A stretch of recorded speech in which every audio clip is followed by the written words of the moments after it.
Leo, hi! Welcome to Mr. Queen PH at ito ang inyong monthly reading for September 2023. Bago tayo magsimula, ipopromote ko lang ang Mr. Queen Power Bracelet. So para sa mga naghahanap ng Evil Eye Bracelets, available na po ang dalawang klase ng Evil Eye Bracelet sa ating shop. So meron tayong Selenite Evil Eye at Obsidian Evil Eye Bracelet. So parehas lang merong protection and cleansing properties. Ang kaibahan nga lang is ang selenite is nagre-recharge rin siya ng mga crystals and semi-precious stones na kasama niya. So pwedeng isuot nyo to alongside with other bracelets and i-recharge din niya yon.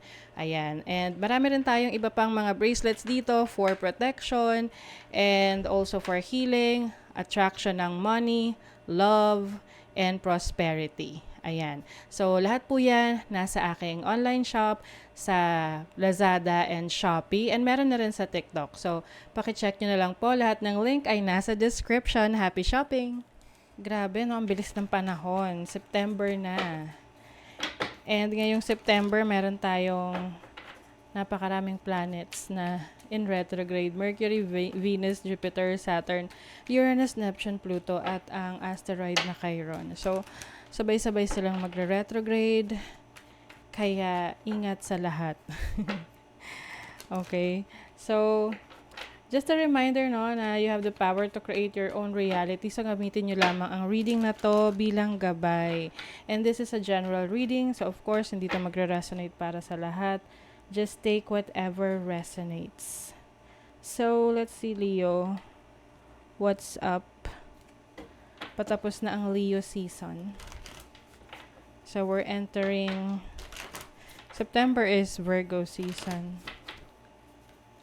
Let's see, Leo. September 2023 for you. You have the 5th house of passion. So, you are going to... This is your energy. You're going to be more creative ngayong September. You will have fun, go out, let loose.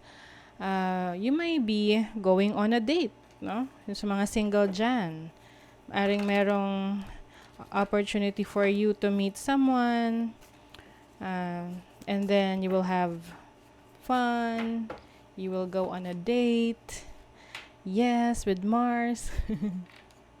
And Mars is very passionate energy to, no? So, ito yung sinasabi kong medyo mag-ingat kayo sa dating pagdating ng September. Kasi, Mars is like parang nagmamadali, no? And 5th house is, it's not as serious na relationship type, no? So, baka ma-involve kayo sa ganyang klaseng relationship. But of course, it is your life, no? Sarili nyong decision yan. But I also see you, if this is not for relationship, no? Kung hindi to relationship, yung iba naman, this is your passion. You're going to follow your passion. You're going to finally take action dito sa gusto mong gawin related sa expression ng iyong talento, ng skills mo, ng abilities mo. Pwede ring, itatry mo na yung mga gusto mong subukan before na nahihiya ka. So, ngayon, this is it. And there's prosperity. Oh. So, there is going to grow something great. There is, ano ba yan? May mag-grow. Yes. Sa mga sinimulan ninyo. So, this is going to bring prosperity for you. There's growth. Ganda naman.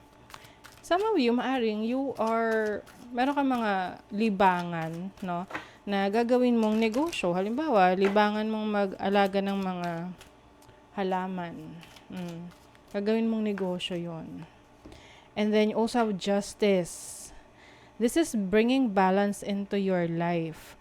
Focusing on what is important and maaring ito rin yung justice na dinideserve mo. So you will get the justice that you deserve. Galing pa yan dun sa nangyari sa past mo.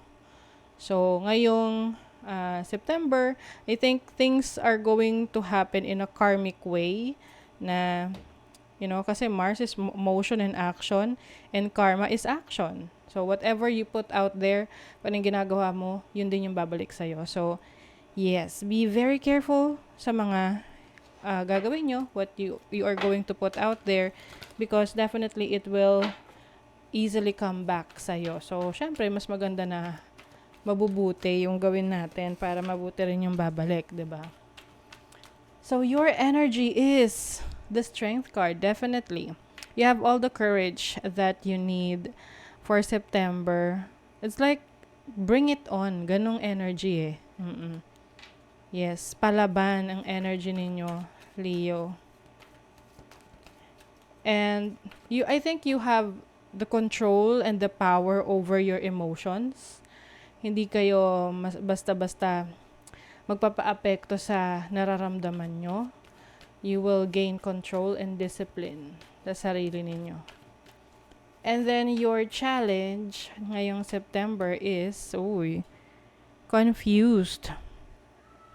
Alam nyo tong passion na to, siguro marami kayong talents, no, or skills. And dahil doon, hindi nyo na alam kung ano yung uunahin ninyo. Oo, yung parang tipong gusto nyong pagsabay-sabayin. So, medyo, hinay-hinay lang. Lalo na kung hindi ka sigurado, huwag mo munang isabay sa mga bagay na gusto mo ring gawin na sigurado ka na. So, anything na unsure ka, ipagpaliban mo muna and focus on what is working for you. Oo, kasi baka ma-overwhelm ka. So, ang ending, hindi mo ma-accomplish lahat.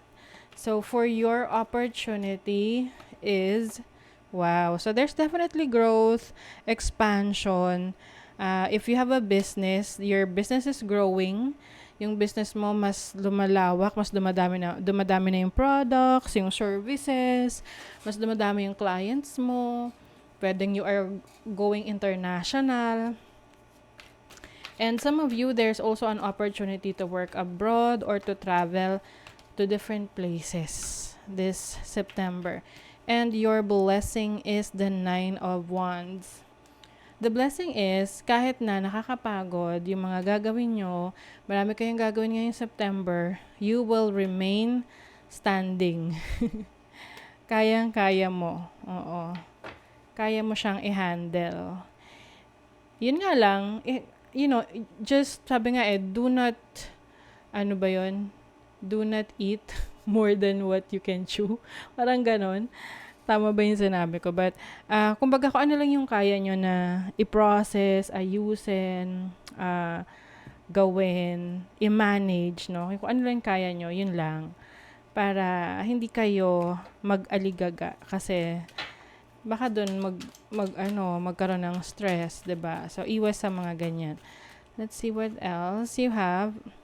Tension, anxiety, ayan meron kayong bigla ang ilo-launch or gagawin ngayong September. Just make sure that you are ready to do that, no? Hindi naman natin sinasabi rito na wag niyong ituloy. Like what I mentioned kanina, as long as you are sure about what you are doing, alam mo kung ano yung tina-target mo, then do it, launch it. You also have childhood. Revisiting the past. So, niyan, common ngayong September because of the retrogrades na mga mangyayari, no, ng mga planets. So, when it comes to your past, isipin mo na lang kung meron namang taong babalik sa buhay mo or sitwasyon sa buhay mo, isipin mo na lang yung naging experience mo doon. Okay? So, kung bumalik yon, gusto mo ba ulit ma-experience yon? Kasi kung hindi, move on. So, let's see, money, career, finances for Leo. Altar, a special space to have quiet meditation as you connect to your higher self, and spirit guides are also important in manifesting your dreams. Ito yung special space mo sa bahay mo wherein pwede kang mag-meditate, merong katahimikan ng isip para maklear mo yung head mo lalo na kapag nako-confuse ka. Diba? You have the 9 of Swords. Parang may stress pagdating sa trabaho or career. Oo, do not overwhelm yourself. You also have the Page of Cups. Focus on only on your dreams. Focus lang doon sa kung nasaan yung puso mo, no? Yung pagmamahal mo. Oh. At saka kung nasaan yung talent mo talaga. Na masasabi mo sa sarili mo na, ako yan. Galing ko yan. Ako yan. Kaya ko yan. Ganon. Expert ako dyan. Kasi andun na eh. Hawak mo na yung tools na kailangan mo in kung paano mo mas mapapaunlad yung career mo. So, let's see. For your relationship, twin flame, okay. Some of you, merong intense soul connection with someone. Or baka makikilala niyo yung romantic partner ninyo. Biglaan, Ace of Wands energy. This can be a person na established na sa buhay, marunong mag-provide for you. Ayan. Baka boss mo to. Uy, Queen of Wands. Maaring the person that you're dealing with ay isang earth sign. Taurus, Virgo, Capricorn. So, merong spark dito. Just make sure that you are, ready to get into a relationship. But I think this is, you are going to get to know this person. Kikilalanin mo muna to. Okay? And then your self-care is beauty. Today, you are a curator of beauty. You are blessed with moments that let you know beyond the shadow of a doubt that all is well in the world. Yes, though this is your confidence. Trust in yourself, trust in your beauty, trust in your own self. Okay?